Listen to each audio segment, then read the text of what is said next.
श्लोक 55. श्रीराम.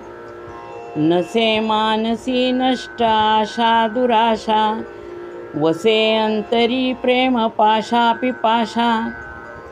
ऋणी देव हा भक्तिभावे जयाचा, जगी धन्य तो दास सर्वोत्तमाचा.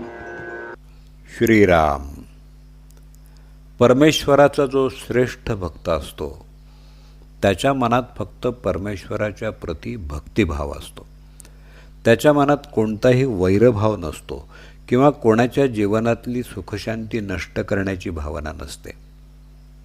त्याला धनधान्य संपत्ती यांची आसक्ती नसते.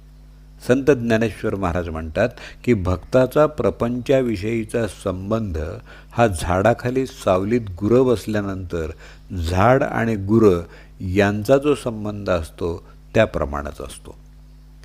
सर्वसामान्य माणसांना सत्ता आणि कीर्ती आकर्षित करतात. ती याबाबत दक्ष आणि जागरूक असतात. पण या भौतिक सुखांमध्ये भक्ताला काहीही रस नसतो. अशा कोणत्याही आशा त्याच्याजवळ नसतात. संत तुकाराम महाराजांना देहू गावातल्या लोकांनी खूप त्रास दिला. अगदी त्यांच्या गाथा इंद्रायणी नदीत बुडवल्या. त्यांची भक्ती आणि परमेश्वराप्रती प्रीती इतकी होती की त्या गाथाही पाण्यावर तरंगल्या. पण तुकाराम महाराजांनी त्या लोकांचं वाईट व्हावं अशी इच्छा मनात कधीही केली नाही. ज्ञानेश्वर महाराजांच्या बाबतीतली कथा तर सगळ्यांना माहितीच आहे. आळंदीतले प्रख्यात जाणकार विसोबा खेचर याने ज्ञानेश्वर महाराज आणि त्यांच्या भावंडांना खूप त्रास दिला. ज्या खापरावर ज्ञानेश्वर माऊली मांडे भाजायचे ते खापरसुद्धा त्याने काढून घेतलं. तसंच चांगदेव महाराजांना सामोरं जाण्यासाठी ज्ञानेश्वर महाराजांनी भिंत चालवली. या सगळ्याचा अर्थ असा की ते हे करू शकले कारण त्यांची साधना प्रचंड होती. त्यांचं मंत्र सामर्थ्यही खूप होतं. हे पाहून बाकीचे लोक त्यांना म्हणाले की तुम्ही विसूभाऊंना शिक्षा करा. मनात आणलं असतं तर माऊली ते करू शकले असते. पण ज्ञानेश्वर महाराजांनी त्यांचा पाय मोडो हात तुटो अशी कोणतीही दुराशा मनात आणली नाही. उलट त्यांनी लोकांना समजावून सांगितले की अशा लोकांना प्रेमानं समजावून सांगायचं आणि त्यांच्या वृत्तीत बदल घडवून आणायचा. खळांची व्यंकटी सांडो हीच इच्छा ज्ञानेश्वर महाराजांनी केली. दुष्ट लोक नाही तर त्यांच्या मनातल्या दुष्ट भावना नष्ट होत अशी मागणी त्यांनी देवाकडे केली. त्यामुळं पुढं जाऊन विसूभाऊंसारखा माणूस ज्ञानेश्वर महाराजांचा भक्त झाला. एवढंच नाही तर ते नामदेव महाराजांचे गुरु बनले. इतकी त्यांच्या वृत्तीमध्ये सुधारणा झाली. भक्त भगवंताकडून काहीही मागत नाही. त्याचं अंतःकरण दयाळू असतं. त्याला भगवंताच्या प्रेमाची तहान असते. प्रेमाच्या बंधनांनी देवाशी आपण बांधले जावोत हीच एकमेव इच्छा त्याच्या मनात असते. वसे अंतरी प्रेम पाशा पिपाशा याचा अर्थ संतांच्या मनामध्ये खूप प्रेम असतं. प्रेम पाश म्हणजे प्रेमाचं बंधन आणि पिपाशा म्हणजे तहान.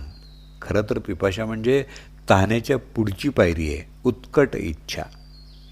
भक्ताचे प्रेमपाश हे भगवंतापुरतेच असतात. भक्ताची अभिलाषा एकच असते, सदा माझे डोळा जडो तुझी मूर्ती किंवा ऐसे करो विठाबाई तुझे पाय माझे डोई.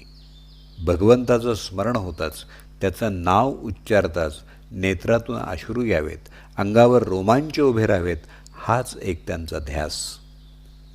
आम्ही जेव्हा गिरनार पर्वत चढून वर गेलो आणि दत्तगुरूंच्या रूपाचं दर्शन झालं तेव्हा अशा उत्कट समाधानाचा अनुभव घेतला.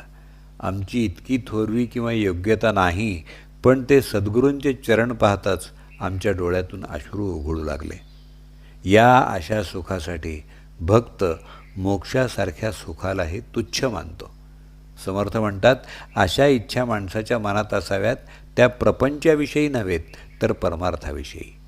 अशाच प्रकारचं तत्त्वज्ञान ज्ञानेश्वर महाराज, तुकाराम महाराज, एकनाथ महाराज यांनीही सांगितलेलं आहे. भक्ताच्या अंतःकरणामध्ये ईश्वराविषयीचं प्रेम इतकं उत्कट असतं की परमेश्वरसुद्धा त्यांचा ऋणी होतो. जसं एखाद्यानं आपल्याला कर्ज दिल्यावर आपण त्याच्यासाठी काहीही करायला तयार होतो. त्याप्रमाणे देव भक्तासाठी काहीही करायला तयार होतो. रामानं बिभीषणाला मदत केली, हनुमंताला चिरंजीव केलं, सुग्रीवाला मदत केली, कृष्णानं अर्जुनाच्या रथाचं सारथ्य केलं, पांडुरंगानं जनाबाईचं दळण दळलं, सावतामाळ्याचा मळा पिकवला. या सगळ्या कथा प्रसिद्धच आहेत.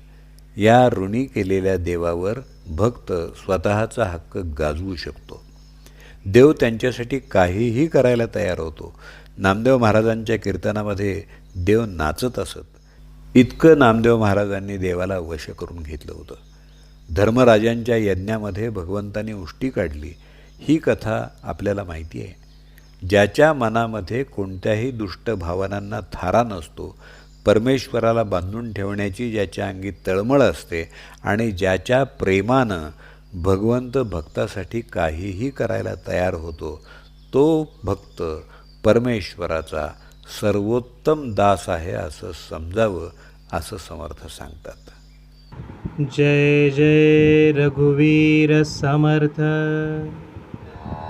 नसे मानसे नष्ट आशा दुराशा, वसे अंतरी प्रेम पाशा पिपाशा. ऋणी देव हा भक्तिभावे जयाचा, जगी धन्य तो दास सर्वोत्तमाचा. श्रीराम.